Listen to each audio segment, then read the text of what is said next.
What's going on, everyone? So before I dive into this video, I just want to say my throat's all messed up. I'm sick. Show must go on. So I appreciate you all bearing with me through this video. Don't forget to like the video, subscribe to the channel. You guys are awesome, and let's dive into it. So the Cleveland Cavaliers are in a bit of a tough spot, right? You have Darius, Garland, Evan Mobley. Both are going to miss several weeks.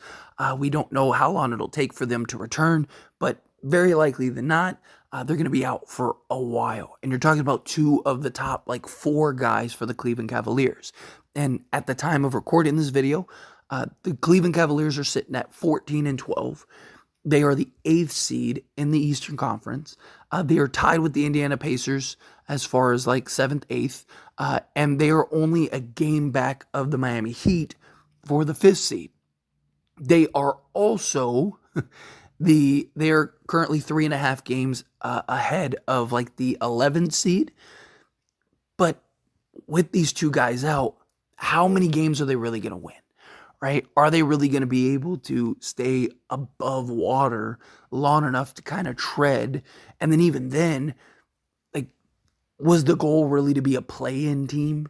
No, the goal was to be, a bare minimum top 6 team, top 5 team, and then maybe you get into the playoffs and make some noise, right? And I just don't see a scenario where the Cleveland Cavaliers are going to be able to pull out a real contention run this season. Talking about your two cornerstone pieces are both out, and that just kind of puts the Cavs in just a really rough spot.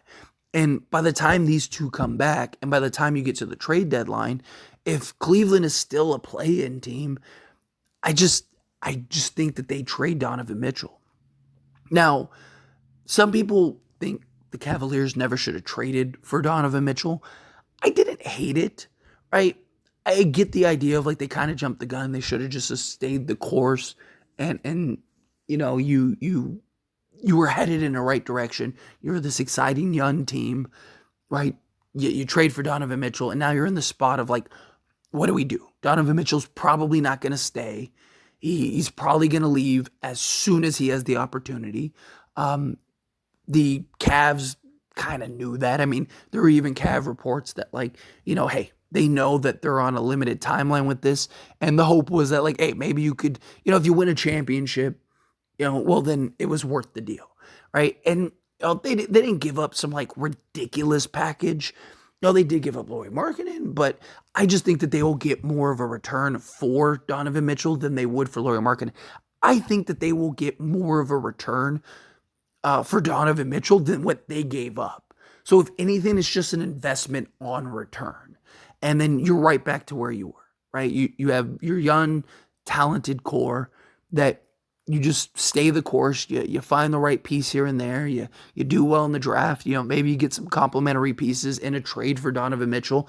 And, in 3 years or so, maybe you're one of the top 2 or 3 teams and you're contending for an NBA championship. That's the approach that I think the Cleveland Cavaliers should go. But look, they don't have to trade Donovan Mitchell this season. They could wait till next season because he's under contract again, or they could wait till this summer and trade him going into the last season. I think that would be foolish. And I even talked about this earlier this year, before the season began, that I thought the Cavs should shop Donovan Mitchell or at least field offers. You don't have to trade him, but at least field offers.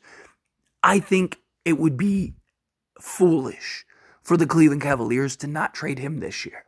Because this year, you have several teams that really could use another star, right? Miami missed out on the Damian Lillard trade. So would they be willing to kind of sell the farm to go get a Donovan Mitchell? The 76ers, right? They need somebody else after getting rid of James Harden. So maybe they could go and get somebody. Maybe they could go trade somebody. You have other teams, like the Lakers, right? They probably would be willing to give up a bunch of stuff to go get him.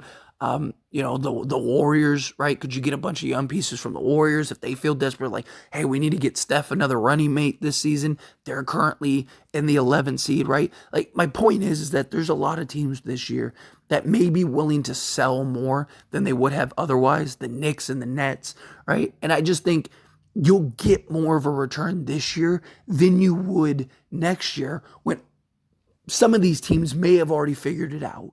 So the pool may not be as high or as deep, right? And all of these teams know you're in the final year, you're desperate, you have to make the trade now or you're going to lose them for nothing. So the leverage for the Cavs is completely different. Where right now you're at that standpoint of like, hey, we don't have to trade him right now. So it's going to cost you a little more. We're willing to ride him out for this year, go into next season, and then see. Maybe somebody else comes available. And if there are several teams that are trying to get involved in the Donovan Mitchell sweepstakes, well, now that just raises the price. So if you have the Nets, the Knicks, the Sixers, let's say you have, the Raptors, the Lakers, the Warriors, right? Say you have 5, 6, 7 teams that are all throwing bids out there to go and try to acquire Donovan Mitchell. Well, now you're sitting pretty, right? So I look at a team like the Brooklyn Nets who have draft picks. They have a ton of picks. They have some young talent that could make sense that you could bring in, and bring in like a Cam or whatever, right? And just try to go, or even like a Johnson, like a Cam Johnson, right? Can you get Thomas, right? Like get things like that.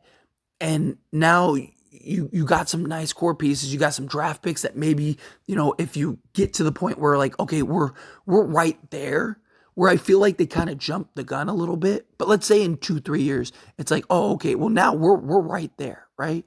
We're a top 3 team. And this star just became available. Let's go make a move and go trade for that guy.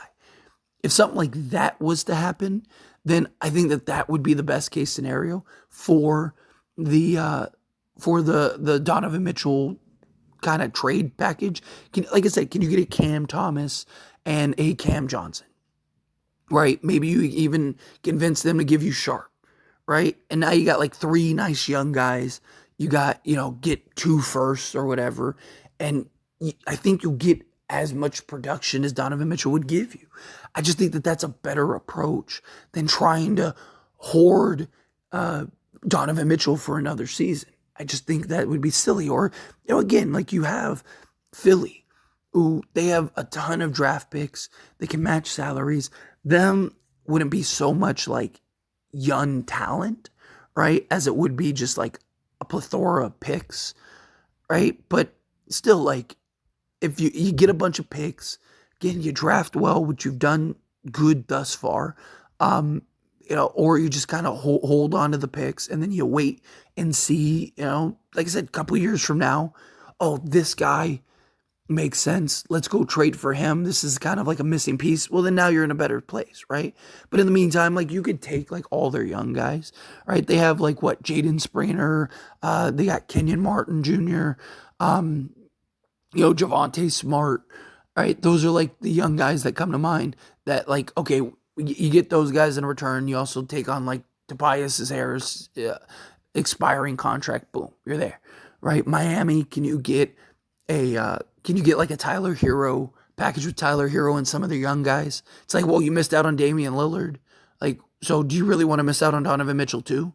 Because we don't have to trade him to you. And you saw what happened when you played games with the Portland Trailblazers. Do you really want to run that risk? Or do you want to try to be a contending team, right? And you go just get a package around Tyler Hero. Maybe you get like a Jacquez and like a Highsmith, right? Maybe you could get Jovic, and you just basically get several young guys.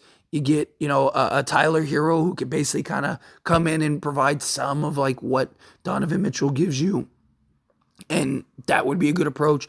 And then like the Knicks, right? The Knicks thought they were getting Donovan Mitchell, right? They were the Heat before the Heat, right? They thought they were lined up, ready to get Donovan Mitchell. All was good. And then guess what? Boom. The Cavs came in and swooped him up. But this time, maybe the Knicks won't mess around, right? Maybe that you could get 3 firsts, and on top of that, go get like I don't know, like a McBride and a Quickly, right? They want to trade Quickly. Like, if it was me, I would just get take as much of their young talent as you can. Like, get a McBride, get a Quickly, get a Grimes, get a couple firsts. Maybe you get like an RJ Barrett in the deal also. Because for whatever reason, the Knicks want and think 2 small guards and Jalen Brunson and Donovan Mitchell is a good idea. I don't really understand it. I think it's silly, but whatever. The Knicks are the Knicks, right? So if you could end up getting something like that, personally, I don't think, like a team like the Lakers, I really don't think the Lakers have enough to go and acquire Donovan Mitchell. They're just very limited on assets. But like the Warriors, right?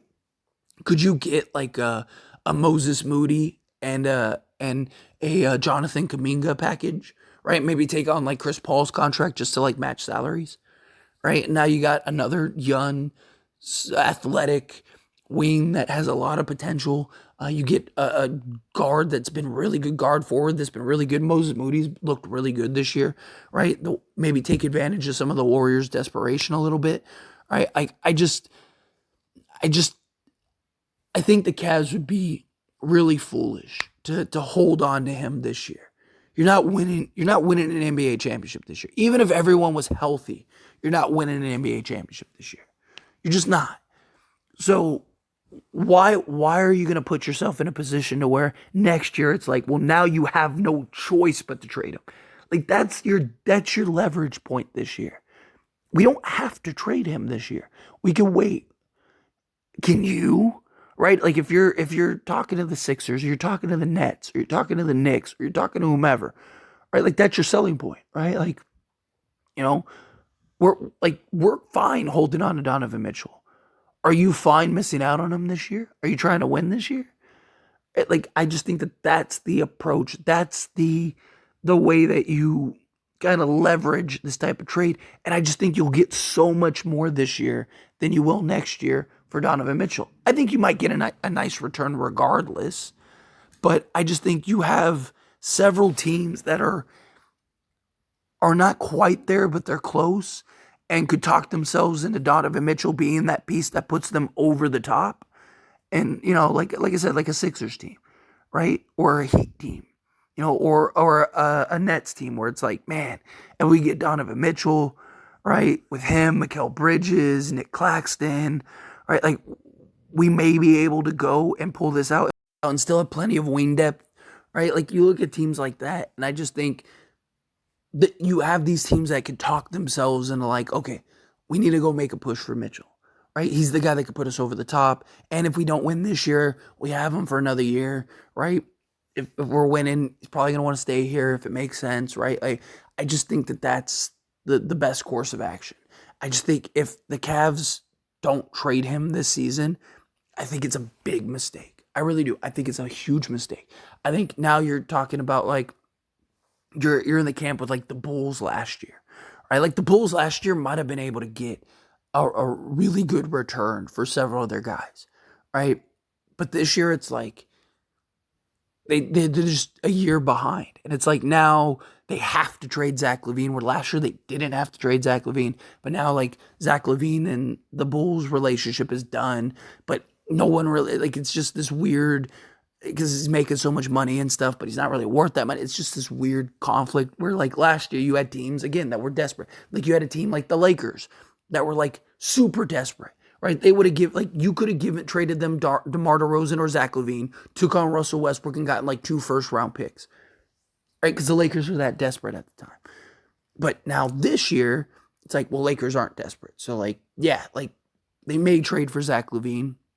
They may trade for DeMar DeRozan, but they don't have to, right? It's just, that's where I kind of like look at the Cavs, where it's like you have these teams that aren't like as desperate as the Lakers were last year, but they're teams that are like, hey, we need some help, right? We're not quite there yet, but we want to be there. And it's like, we're next year, it's like, how many of those teams are in that position next year? Maybe they already found somebody, right? I think that they need to trade Donovan Mitchell, but anyway, as always, this is a discussion, so I pass a question on to you. Let me know your thoughts and opinions down in the comments below. Let me know what you think. I'd love to hear it. Let me know either way down in the comments below. That being said, if you haven't liked this video, hit that like button. It helps me out a lot. Lets me know you enjoy these types of videos, and I truly appreciate it. If you're not subscribed to the channel, hit that subscribe button. Turn on the bell notifications. Appreciate y'all. See you in the next one.